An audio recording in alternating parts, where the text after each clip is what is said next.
Hello అండి, welcome to my channel Padmini cook book. ఇవాళ నేను ఒక మంచి రసం రెసిపీ చూపిస్తున్నానండి. వర్షం పడుతుంది కదా బయట, వేడిగా చక్కగా అన్నంలోకి ఇలా రసం చేసుకుని తినండి. పక్కన ఏదైనా ఒక ఫ్రై రెసిపీ పెట్టుకుని ఈ రసం తయారు చేసుకుని తినండి, చాలా బాగుంటుందండి. అలాగే గొంతులో కూడా మనకి ఏదైనా జలుబు కానీ ఇలా ఉన్నా కూడా మనకి చక్కగా తినడానికి చాలా టేస్టీగా ఉంటుంది. ఈ రసం ఎలా తయారు చేసుకోవాలో చూపిస్తాను. దీనికోసం అయితే ముందుగా ఒక గిన్నె తీసుకుని అందులోకి 2 టమాటాలని ఇలా ముక్కలుగా కట్ చేసుకుని వేసుకోవాలండి. ఇక్కడ నేను మీడియం సైజులో ఉన్న 2 టమాటాలని తీసుకున్నాను. అలాగే ఒక్క పచ్చిమిర్చిని ఇలా ముక్కలుగా కట్ చేసుకుని వేసుకున్నాను. అలాగే కొద్దిగా కరివేపాకును వేసుకోవాలి. అలాగే 1 టేబుల్ స్పూన్ దాకా చింతపండు గుజ్జును వేసుకోవాలండి. నేను ఇక్కడ టమాటాలు ఎక్కువ తీసుకున్నాను, అలాగే చింతపండు గుజ్జు కొద్దిగా తక్కువగా తీసుకున్నాను. తర్వాత ఒక పావు టీ స్పూన్ దాకా జీలకర్ర, అలాగే 1 టేబుల్ స్పూన్ దాకా ధనియాలని ఇలా డైరెక్ట్గా వేసుకోవాలండి. అలాగే ఒక పావు టీ స్పూన్ దాకా పసుపును కూడా వేసుకోవాలి. అలాగే ఒక పావు టీ స్పూన్ దాకా కారం కూడా వేసుకోవాలండి. కొద్దిగా స్పైసీగా కావాలి అంటే కారం కూడా వేసుకోండి, టేస్ట్ చాలా బాగుంటుంది. తర్వాత టీ గ్లాస్తో ఒక 2 గ్లాసుల దాకా వాటర్ వేసుకోవాలి. అంటే మనం ఈ టమాటా ముక్కలు కానీ ధనియాలు ఇవన్నీ కూడా కొద్దిగా ఉడికించుకోవాలండి. ఇలా వాటర్ పోసుకున్న తర్వాత స్టవ్ పైన పెట్టేసుకుని స్టవ్ని మీడియం ఫ్లేమ్లో పెట్టుకోవాలి. మీడియం ఫ్లేమ్లో పెట్టేసుకుని ఈ ఒక 5 నిమిషాల పాటు మనకి టమాటా ముక్కలు కానీ అన్నీ కూడా బాగా ఉడికించుకోవాలి. చూసారు కదా, ఇక్కడ టమాటా ముక్కలు అలాగే ధనియాలు కానీ అన్నీ కూడా బాగా ఉడికిపోయాయండి. ఇప్పుడు స్టవ్ ఆఫ్ చేసుకొని కంప్లీట్గా చల్లారి పెట్టుకోవాలి. ధనియాలు జీలకర్ర ఇవన్నీ వేస్తాం కాబట్టి మనకి ఇంకా స్పెషల్గా రసం పౌడర్ కూడా ఏమీ వేయాల్సిన పని లేదండి. చాలా సింపుల్గానే ఈ రసాన్ని తయారు చేసుకోవచ్చు.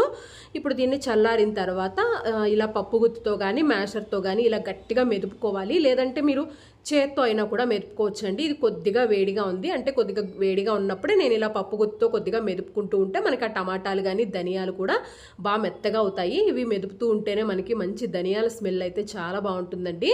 ఇలా మొత్తం మెదుపుకున్న తర్వాత ఇంకొక గిన్నె తీసుకుని అందులోకి ఇలా స్ట్రైనర్ పెట్టుకుని ఈ రసాన్ని మనం మెదుపుకున్నాం కదా, దీనిని స్ట్రైనర్లో వడగట్టుకోవాలి. అంటే పిప్ అనేది ఏమీ లేకుండా ఇలా స్ట్రైనర్ సహాయంతో వడగట్టుకోవాలి. అలాగే ఈ రసానికి తగ్గట్టుగా వాటర్ని వేసుకోవాలండి. పులుపును బట్టి వాటర్ని అడ్జస్ట్ చేసుకుని వేసుకోవాలి.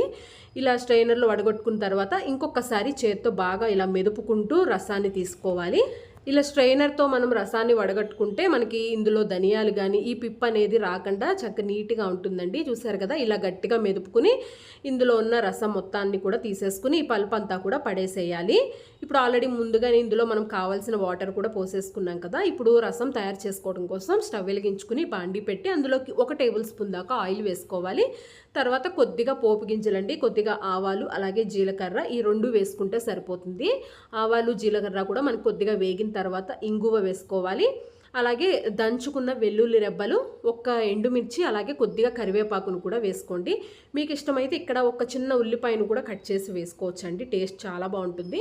వెల్లుల్లిపాయను మాత్రం ఇలా దంచుకుని వేసుకుంటే ఆ వెల్లుల్లి ఫ్లేవర్ అనేది చారుకి బాగా పడుతుంది.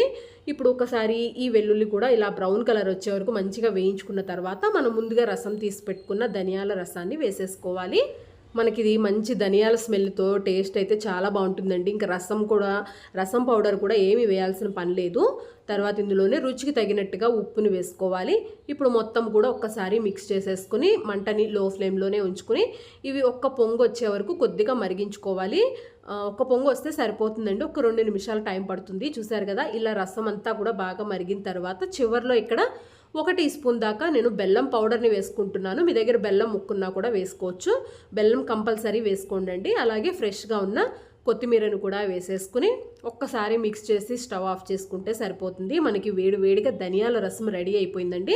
ఇందులో మనం కారం వేసాం కాబట్టి కారంగా చక్కగా టేస్టీగా చాలా బాగుంటుంది. మీకు కొద్దిగా ఘాటుగా కావాలి అంటే కొద్దిగా మిరియాల పొడి కూడా వేసుకోవచ్చండి. ఇంకా రసం పౌడర్ కానీ ఏమీ అవసరం లేదు, చాలా సింపుల్గానే ఈ రసాన్ని తయారు చేసుకోవచ్చు. ఇలా వర్షంలో వేడిగా రసం పెట్టుకుని పక్కన ఏదైనా ఫ్రైతో తిన్నారు అంటే చాలా బాగుంటుందండి. రసం ఒక్కదాంతోనే తినేసేయచ్చు అన్నం అంతా కూడా. రసం టేస్ట్ అయితే అంత బాగుంటుంది. తప్పకుండా ఈ ధనియాల రసాన్ని మీరు కూడా ట్రై చేయండి. ఈ వీడియో నచ్చినట్లయితే లైక్ చేయండి, నా ఛానల్ని సబ్స్క్రైబ్ చేసుకోండి. Thanks for watching.